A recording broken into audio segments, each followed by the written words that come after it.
Hello and welcome to TTV News. Ladies and gentlemen, one of the contents concluded at the monitoring section, the issuance of administrative decisions leading to the complaints of citizens related to the land sector in TayNinhTV province from 2016 to now, taking place in the morning of September 11 by Deputy Permanent Secretary of the Provincial Party Committee, Head of the National Assembly Delegation of TayNinhTV province, Phạm Hùng Thái, is the settlement of complaints with high results, contributing to stabilizing security and order in the locality.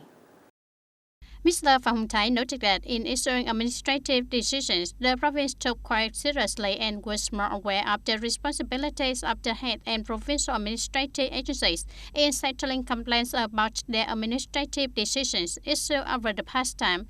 This has contributed to reducing the number of local land complaints, especially public complaints. The resolution of the complaint with high results contributes to ensuring local security and order. For administrative decisions which are incorrect and error, it is necessary to clarify the subjective reasons, to clarify the responsibilities of collectives and individuals, correct, learn from experience, overcome and minimize the situation, improve discipline, effectiveness, efficiency of state management, especially the performance of the functions of state management agencies in general and land management in particular. He also suggested that when issuing administrative decisions to settle complaints, attention should be paid to dialogue. The staff in charge of advising the issuance of administrative decisions how to have quality legal assurance, avoid errors leading to the cancellation of decisions is the most important.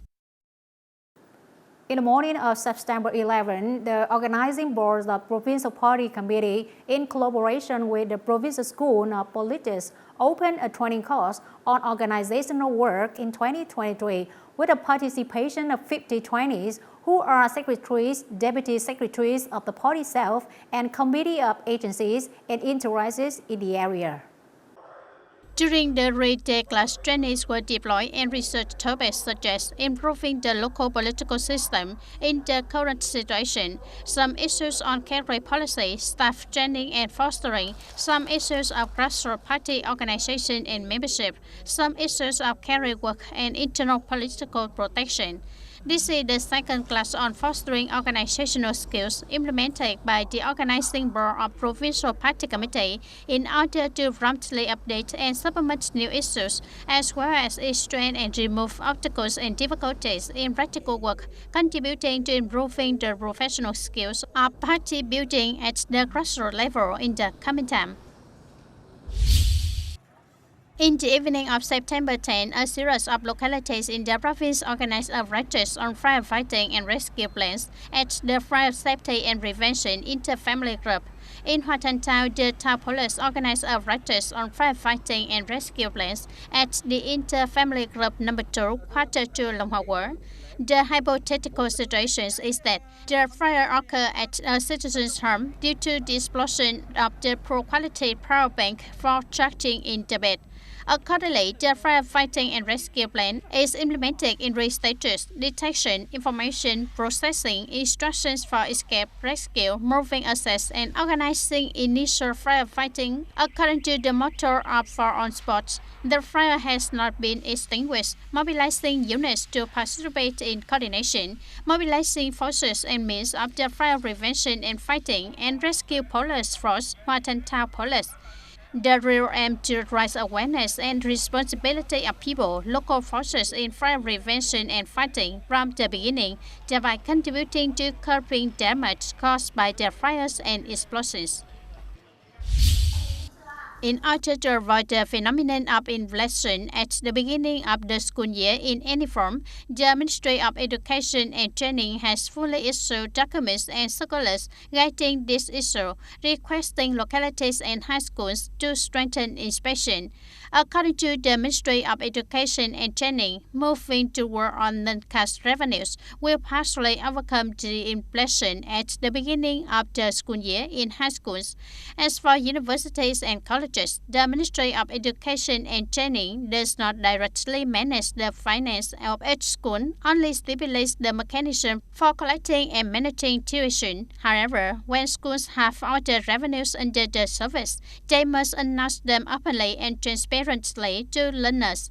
In accordance with the law, the agencies directly managing schools have the function of inspecting and checking this, particularly for universities under the Ministry of Education and Training. The ministry will strengthen inspection. On September 11, TayNin Department of Planning and Investment, in collaboration with the Vietnam Federation of Trade and Industry, Paris Vũng Tàu branch, organized the opening of the training course Business Startup Seminar on Market Analysis and Digital Transformation.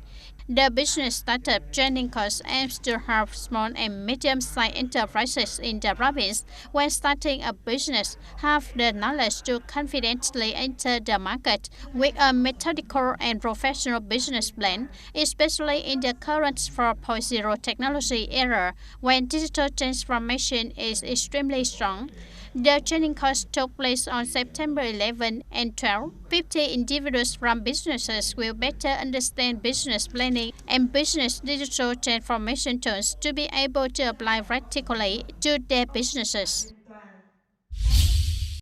In 8 months, rice export reached nearly 6 million tons, the highest level ever, up 20% over the same period, and completing 89% of the year plan.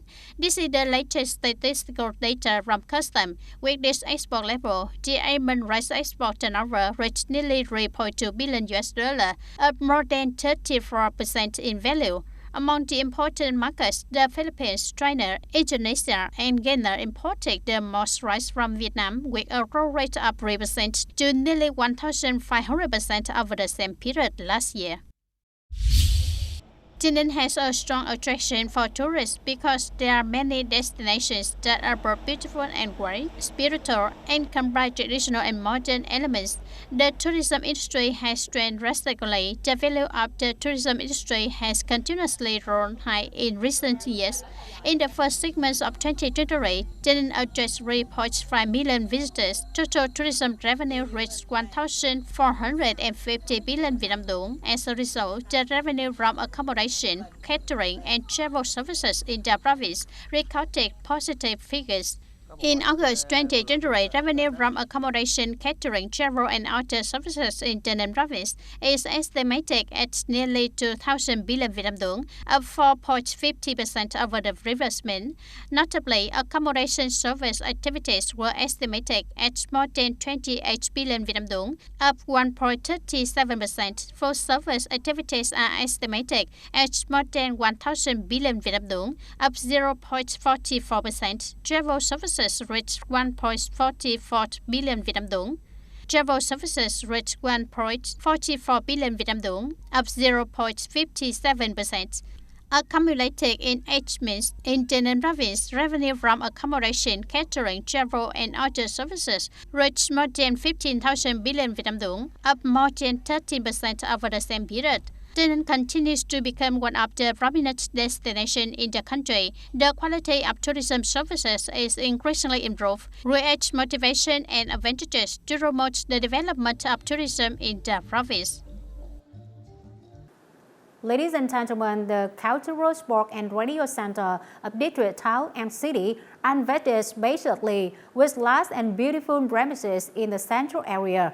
Although it has served the needs of mass physical training very well, there is still the fact that the items are not used to their full capacity most of the time, especially during office hours. There are often very few people coming. This is no small waste from the management and economics, but best still. The largest area in the district level centers is the Center for Culture, Sports and Radio of Bến Cầu District, with a scale of up to 8 hectares. The center is invested with funds to build many construction items such as football fields, athletic tracks, swimming pools, tennis courts, multi-purpose gymnasiums, This play has successfully organized the district sports game with 10 out of 17 sports according to the provincial regulation. However, like many other district centers, most district centers are only active at certain times. Most of the time, especially office hours, there is very little activity here. In order to diversify services and implement socialization, the center needs to call for investment. But so far, the center has not been granted land use rights, so there is no basis to call for investment. Firstly, the unit completes the dossier to be issued a land use rights certificate for investors to come to rent. Secondly, a public assets project aims to list with an open mechanisms to develop stronger in the future. As major urban areas of the province, TayNinhTV City and Dongmeng Town have the advantage of attracting and calling for socialization. However, at these centers, socialization has only mainly attracted support and funding for some activities here. Further socialization is to attract and call for investment of individuals and businesses to participate in service business at these centers has not been implemented due to the lack of a clear mechanism. Therefore, during office hours, these remains are still frequently vacant, causing regret. Currently, we do not have a clear mechanism, so the city can't socialize at this time. We ask the Culture Department to advise the People's Council to have a resolution regulating the rental norm so that we have specific norms, but the localities in each place will have a bed surplus.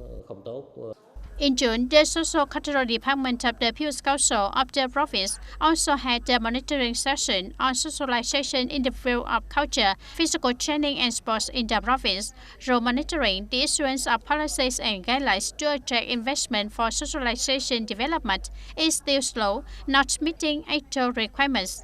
In the period of 2019-2022, no socialization projects have been approved in the province.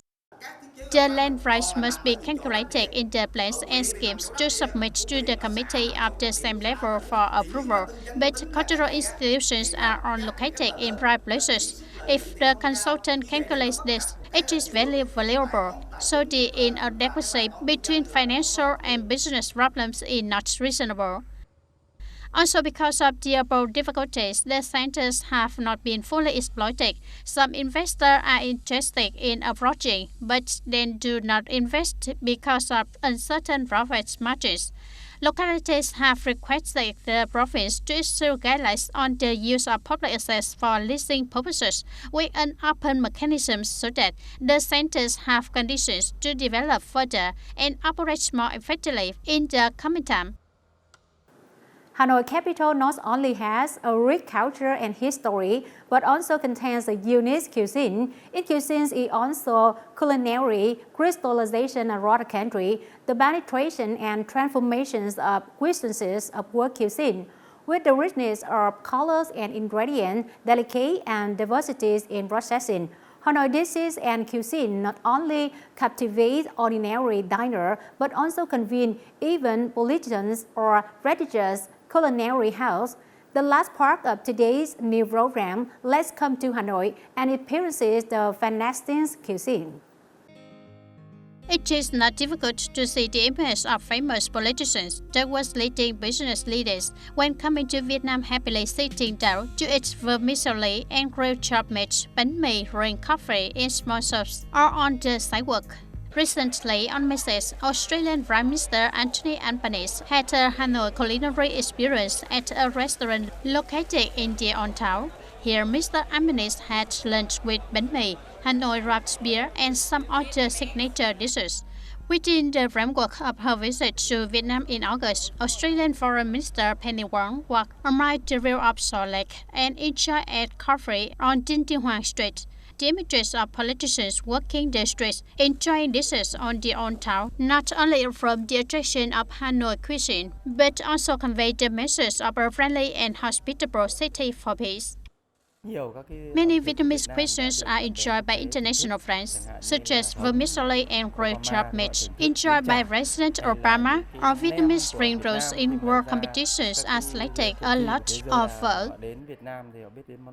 100% of international visitors to Vietnam love Vietnamese cuisine, whether eating on the street or in luxury restaurants. Their own tell us that Vietnamese cuisine is the world's leading, very delicious.